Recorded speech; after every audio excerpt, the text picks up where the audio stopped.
Thank you so much for watching Riff TV. Now, this interview is obviously with video, but I don't interview everybody on Zoom.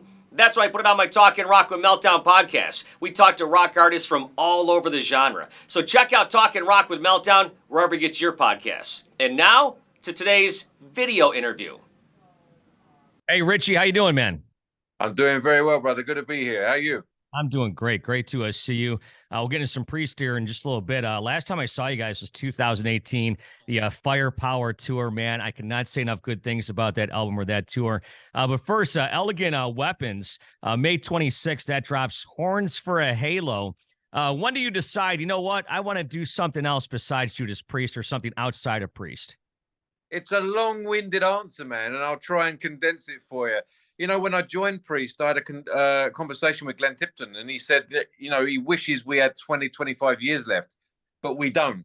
You know, it was the Epitaph tour. It was the final tour. Luckily, it wasn't. You know, luckily, we're still here, and I'm still talking to you, and Priest is still putting out music and doing tours. But so it was put in my mind then that I'm going to need to do my own thing at some point. So that seed has been growing. And then after a while, it just seemed, it was around the pandemic time, it just seemed like this is the right time to put some stuff down and see what I've got. And so it's a two-part answer, really. But that was when I started thinking about, I need to think about my life after Priest and put some stuff down and see what I've got, and went from there, really. Now, when you're living in that Priest bubble like that, and then it comes to the pandemic, that's what really kind of gave you the epiphany that you got to kind of expand a little bit more? Well, everything came together. So we'd written everything for the Priest record. All the demos were written. We hadn't recorded it yet, but all the creative stuff was done. So any ideas that I had from then, I could then just focus on putting them to the new record for Elegant Weapons. We had the time off, so we weren't touring. And it was, you know, it was just like everything came together time-wise, where I had the time to do it. The stuff was done for the Priest record creatively, so I could dedicate time and creative juices to a new record, really. And again, like, put it together. Did I have a few songs? Did I have an EP? Did I have a record? Did I have a band? And started putting it together and just wanted to see what I had and went from there. So did you put all this stuff together before you had a band, or once you guys kind of got in the room together, or this was all your brain power? It was before I got the guys on board. Okay. I approached the guys. I approached Scott and Rex and Ronnie when the music was written. I had the demos for it because of the restrictions of the pandemic. Really, we were all in different places around the world and around the country. When it was all written, I reached out to them and I said, "I've got this material. Would you guys be on the record?" And luckily for me, they accepted, and I'm super grateful that they did. They're fantastic players. They're legends. I mean, Scott and Rex are legends, and then obviously Ronnie's a legend in the making. Great vocalist.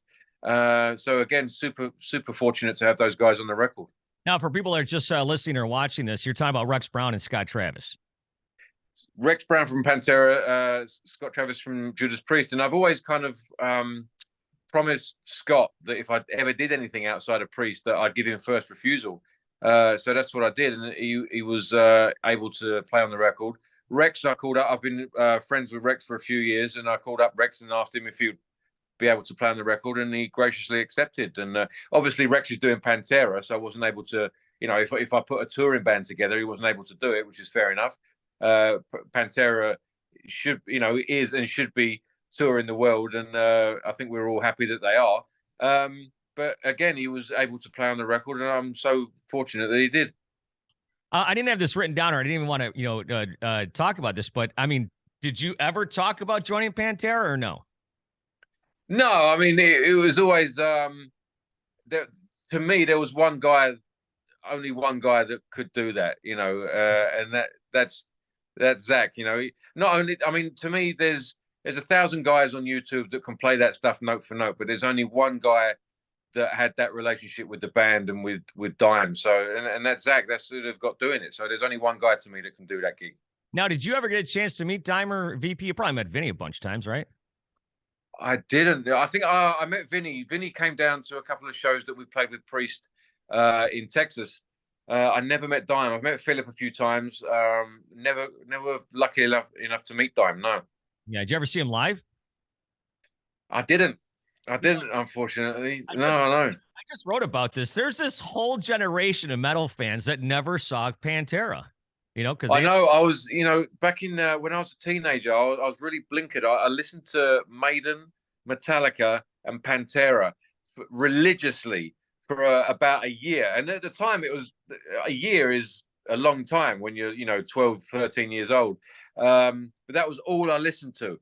But never got the chance to see the band. And I think that goes for a lot of people in that age group. And now, which is why we were just down in South America, and there was like 80,000 people rocking out to Pantera. And obviously, we know the situation that they're in. Dime's not around, Vinny's not around, but they didn't care. They just wanted to see those and hear those songs, and they were going absolutely ballistic, man. It was an amazing thing to see. Yeah, I think I might try to check them out at a couple of festivals coming up here, and of course with the Metallica tour and stuff. But yeah, I think I saw them. Well, I know I saw them a few times. I actually had dinner with them in like 1993 because yeah, I'm old, and they just put out I think Vulgar or something like that. I can't remember what it was, but it was so cool. Then I became friends with Vinny through hockey because he's a big hockey fan and whatnot. So Amazing. I was actually at a friend's house. We were doing a Ouija board, when we were kids, and just a short story. All of a sudden, a CD case flew across the room. We were kind of taunting it. We were kind of being rude to it, whatever. And the CD case flew across the room, and it was the Far Beyond Driven case. It flew across the room. We were like, oh, maybe we shouldn't do this anymore. I didn't think that was going to come into the conversation, but I'm glad it did. That's a fun story, man. So, Elegant Weapons, that comes out on May 26th. Is this one of those things like the Led Zeppelin, the Guns N' Roses? It's kind of like, you got something heavy and you got something light? I've always been attracted to that experience in not only heavy metal, but in you know imagery and stuff like that as well. Like Victim of Changes, even Pantera. You've got those beautiful, soft, clean parts, and then they explode into that brutality. I like that dynamic in heavy metal. And Horns for a Halo, yeah, just the concept is, if you turn up at the pearly gates, are they going to see your horns or your halo? And we all do things that are, morally questionable. But that's a human. That's who we are. So that's the question. That's the imagery, and the horns or the halos. So I've always been attracted to that kind of concept. Yeah. So for people that haven't heard anything off this record, I know a couple of the singles have been released. You got another one coming up. Actually, I think the title track is you're going to be dropping pretty soon, correct? That's right. It's coming out just before the release of the album, if I'm not mistaken, which I probably am. Yeah, no, yeah, they sent me an advanced copy of some of those songs, but some of the songs like "Blind Leading the Blind" and "Do or Die" and whatnot. How much influence do you have in the lyrical writing, especially with your own band, or do you just kind of let like Ronnie do that? I don't have much at all. I might influence, I might have a melody that lends itself to a phrase. Blind Leading the Blind was a melody that I could hear those words going around, and I might start the lyrics off, or I might add some stuff to the lyrics, but I'm not a big lyric guy, so I'll concentrate on the music and let other people concentrate on the lyrics. It's just not my bag, man. It sounds better when someone else writes it, if you know what I mean. Right. And is it the same way in Judas Priest, I'm assuming? Rob's a master at that stuff, and again, I'll add my two penneth. I'll add what I think it should be, or I might have a melody that lends itself to a phrase. But Rob goes away and comes back with these beautiful, song ideas and concepts and just he's a master. So he takes care of that. Yeah. Yeah, I've talked to Rob several times about his writing and stuff, and it's funny because there are certain like phrases and stuff that Judas Priest can get away with, and certain ones that they probably couldn't get away with writing in songs. You got molten metal and lightning strikes and firepower and all this stuff. It's big and bombastic and stuff. You can't have Rob talking about crocheting or something. So I'm sure he kind of takes all that stuff and goes with it, doesn't he? Yeah, I mean, me and you couldn't write that stuff. If me and you wrote a song like that, we'd get, lynched online. But no, Rob's a master at it. He knows his brand, and we love that side to Priest. But he goes away. If we write what we think is a great song, but Rob can't grasp it, if he can't grab hold of it lyrically and write a story or a concept, then we shelve it for a while and come back to it. Because if Rob can't connect with it, it's just not worth doing. He's got to connect with it, and in turn put it over to the audience so that they can connect with it. Yeah, he's got to feel it and be authentic. Exactly that. That's exactly right. Yeah. So what's going on in the world of Priest right now? Well, at the moment, we're finishing off what's going to be the next record, and I think Rob is working with Andy Sneap on. We actually I was out in Phoenix a few weeks ago with Andy Sneap with Rob, working on the lyrics, and I think the lyrics are the last thing. You know, the vocals are the last thing we've got to finish on it before it's recorded. Then we've got to mix it, we've got to master it, we've got to package it, we've got to do the artwork, and that process as well, which we've got to manufacture the thing, which might take a little bit of time. But as far as recording, it's almost done, and it's sounding fantastic, man. I can't wait for you guys to hear it. Now, when you join Priest back in 2011 and stuff, obviously huge history, huge legacy, the whole thing. And then you put out, I think you put out Redeemer's Souls, then Firepower. And to me, like Firepower, really, I was just telling somebody it's like 5 minutes ago. Firepower was like the essence of Priest, even in the heyday of Priest. I mean, it was so good. Is that always in the back of your mind when you're recording with these guys? It's an interesting one, really, because you can't repeat something like that. It connected with so many people around the world, and I don't think we were counting on that. You just do the best you can do. Best batch of songs, best recording, best solos, just the best you can do. You give it 1,000%. And Redeemer of Souls was no different. But Firepower connected just with so many people. So we're just trying to do the same again in terms of how can we do that but better? How can we give a better experience, a better recording, better production, better songs? And you never know if it's going to connect or not. You just hope that it does. So you can't really give too much thought about let's try and do that again, because you never will. It's got to be its own thing, its own experience. Because you can't recreate British Steel again, or you can't let's try and do Painkiller again. You can't do that. You've got to do something that stands on its legs.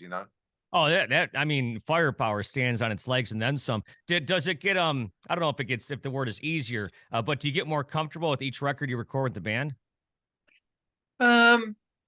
In some ways, yes. It gets more familiar. Obviously, the more you do it, the more familiar it gets. But when you write a record and record a record, it's still an element of the unknown. You never know how it's going to turn out. You might have an idea, you might have demos or an idea of how you want it to sound, but the album or the songs, they take on their own character. It almost becomes its own monster. So you might have an idea, but it becomes something else. So there's an element of the unknown to every recording. And with Andy in the fold and stuff, how much I think Rob was telling me one time that one of the screams or one of the vocal lines on one of the last record, Andy made him do it like 50 times. I can't remember what that was. So he's really, really in the process, isn't he? Well, yeah. The great thing about that is Andy's not a yes man. Yeah. So if he doesn't think it's good enough, he's going to tell Rob Halford that that's not good enough. Whereas other people might just say, yeah, that's great because it's Rob Halford, So Andy's not scared of saying, no, that's not good enough. But by the same token, that when Andy says, yeah, that's great, that he's being honest and that's great and it's good and you can trust him. So the element of trust is a big deal, especially, 50 years in for those guys, for sure. Yeah, I can't wait for the new record. Like I said, Firepower was one of my favorites of that year. Not maybe one of my favorite Judas Priest records, and that's saying a lot because there was a lot of great records in the past. But that's some really cool stuff. I wanted to ask you a couple other things here real fast. You've probably heard this question a bunch of times, but the Flying V, why is that your thing? Well, it's not my thing by any means. Well, I know, but you use that. That's like kind of your exclusive guitar, right? Oh, it's yeah. I use that. I do use the Les Paul, but I mean, I've put my name to the Flying V. We've got a signature coming out with Gibson this year, but I mean, I use the Flying V now more than any other guitar. So it has kind of become. Well, I've become the Flying V's, guy. So I mean, before that, obviously, the legacy of Priest. You've got KK Downing. I'm a huge Michael Schenker fan from UFO. Randy Rhoads used a V. James Hetfield, I'm a huge Hetfield fan. So the V is part of my DNA as a player. I'm looking at one now. I've got one on the wall. I'm looking at it. I'm inspired by the V. How could you not play the V when you join Judas Priest? How can you not continue that legacy? It's an excuse to bring it out. But I've I've got a bigger, more deeper relationship with the V since joining Priest for sure. So now I've put my name on it as a signature guitar. It's how can you not? It's beautiful. It's an elegant weapon. You know what I mean? That's exactly what it is, and that's where the name comes from. That's right. Yeah. Yeah, no doubt. I mean, the Flying V is synonymous with heavy metal and heavy metal guitar players, obviously, right? Yeah. Exactly. I can't say enough about it. It's beautiful. It's sonically fantastic. It's you can get beautiful sounds out of it. You can get brutal sounds out of it. It's like a samurai sword, and I know I just said it, but it is where the name comes from. It's beautiful, but it's brutal, you know. So yeah, the Flying V it's part of the heavy metal DNA. Yeah, no doubt. So you just mentioned Glenn Tipton. How's he doing? Can you give us any updates or? I haven't spoken to Glenn for a little while. I spoke to management the other day. He seems to be doing okay. Obviously, with the challenges that he's facing, there's good days and there's bad days. Yeah. It's a degenerative disease, so some days are bad, some days are good. But I think Glenn's a fighter, so he always surprises us. When he did the Rock and Roll Hall of Fame, he came out and he played, and he battled through it. And he's an inspiration, someone who's going through those challenges, but still gets up there. And he might not be as fluid as he once was, but he gets up there and he does it anyway. That's nothing but an inspiration to the rest of us. And how are you doing with your health? I know you had that massive health scare, man. That was unbelievable. I'm doing okay, man. Thanks for asking. But I mean, I was doing okay before it happened before, so I'm not too. No, but I think I'm doing okay, man. I'm through to most of it. I had an amazing, amount of support from the fans and my family and my peers in the industry. I got a ton of videos and a ton of support, so that really helps. And I got back on the guitar as soon as I could. And the guitar and music and touring and these records have been like a medicine to get me through it, like a focus, like a motivation to get me through it, getting back on the horse and doing what you do, because you never know what's around the corner, man. That's never been more real for me. Yeah, no question about it. Where did that happen? I can't recall. Was that at was that in Louisville? Louisville, Kentucky. Yeah. Yeah, that's Yeah. right. I've been to that festival a couple times. The Loud and Live or something like that. Is that what it is?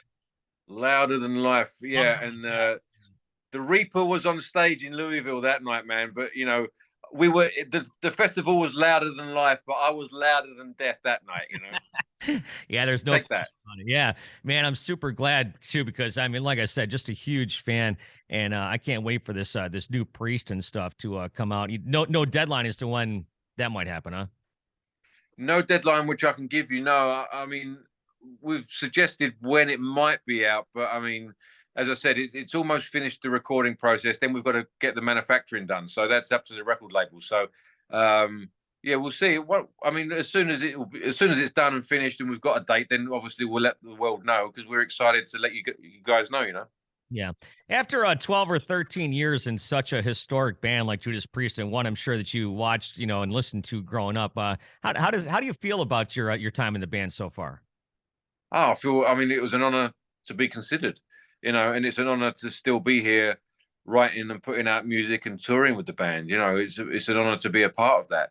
And I mean that from the bottom of my heart. And as I said to you earlier on, I had a conversation with Glenn right at the beginning that was going to be the final tour, and to still be here doing that is incredible. Obviously my life changed for it. I mean, the world is a better place because Judas Priest is still out there putting out music and playing music around the world. So it's an incredible honor, and it's my duty to do the best that I can. And when they're no longer there, to carry on the torch with whatever I'm doing. And it's my responsibility to carry on the Judas Priest name in whatever I do in the future. So it's humbling, really. I think I've heard it said, and I'm going to say it anyways if it hasn't been said, and not to blow too much smoke up your ass, but it seems like you really gave these guys a shot of adrenaline and really what they needed to keep going. And I think personally for me, and I'm not inside the band, I don't know what goes on inside the band, but I mean, when you entered the fold, it seemed like just a new band, just reinvigorated. Well, that's incredibly nice of you to say. I mean, I know Rob said that, and well, I mean, I don't know what it was like before I joined, so I can't say what it was like. But I mean, I think if you change the lineup, or you change, someone new in an office or a sports team, you're going to get a different dynamic. Sometimes it works, sometimes it doesn't. And I'm just there's 5 guys in the band, and there's a fantastic crew that makes it go round. I'm just part of that machine, man. I'm just happy to be there, really. Yeah. I know what it was like before you joined. Did you ever see Rockstar? Yeah, I did see that. Yeah. I'm You never know how true that sort of stuff is, or how they sort of make it a bit more dramatic for film, But again, man, I'm just happy to be there making music with them, and it's an education every day for sure. Yeah, you just mentioned something about, like, when you insert a new musician. I think I just saw Nikki Sixx talking about John Five from right here in Detroit, how he's joined the band and how they're the recording and stuff. That really does have an impact when you get a new guy in there, right? I'm not in a band, so I don't know how this stuff works, but when you bring some new blood in there, it just changes the whole dichotomy, doesn't it? I think it does, yeah. Whoever you get in, as I said, sometimes it changes for the better, sometimes it changes for the worse. Luckily, with Priest, it seemed, as you said, I mean, it's been going for 12, almost 13 years since I joined the band. So obviously, it was the right thing to do, and it was the right combination of personalities and time and everything. It worked out. The planets aligned for the best, But as I said, man, it's a massive team of creative people and crew and great people, and I'm just a part of that machine. Well, I'll tell you what, Richie, it's an honor to talk to you. Yeah, last time I saw you guys here, I didn't see the last tour, but I saw you here at the Masonic, and I was with at the time Chris Fain from Slipknot, who's not in the band anymore, but we were watching right off to the side of I think it was on your side of the stage too. And man, what an onslaught! And I saw you rocking the range a couple years back. Just man, it's so cool. Rob walks out there for Metal God and stuff. Just the hair in your arms just starts to stand up. Dude, tell me about it. I mean, I get that all the time. I mean, the classic songs, classic guys. I mean, they're legends. It's part of. I mean, it's part of all of our musical makeup, whether you like Priest or not. They're part of metal history. They invented they kind of put the seeds down that grew the tree of heavy metal. So all those branches that branched off into Slipknot and everything like that. It came from Priest and Sabbath, and before that, Purple, and the roots of heavy metal were started by these guys. And how can you fail to be affected by that when you see those same guys walk out on stage and deliver the goods like that? It's phenomenal. And again, I keep saying it, I'm grateful to be a part of it, but grateful to be alive when that's still happening. Yeah, delivering the goods, no question. I was just gonna say, you just made me think of us. Oh, have you read Rob's book, by the way, his autobiography? I did the Audible thing, I mean, so it was him reading it, which is Oh, did he obviously read it?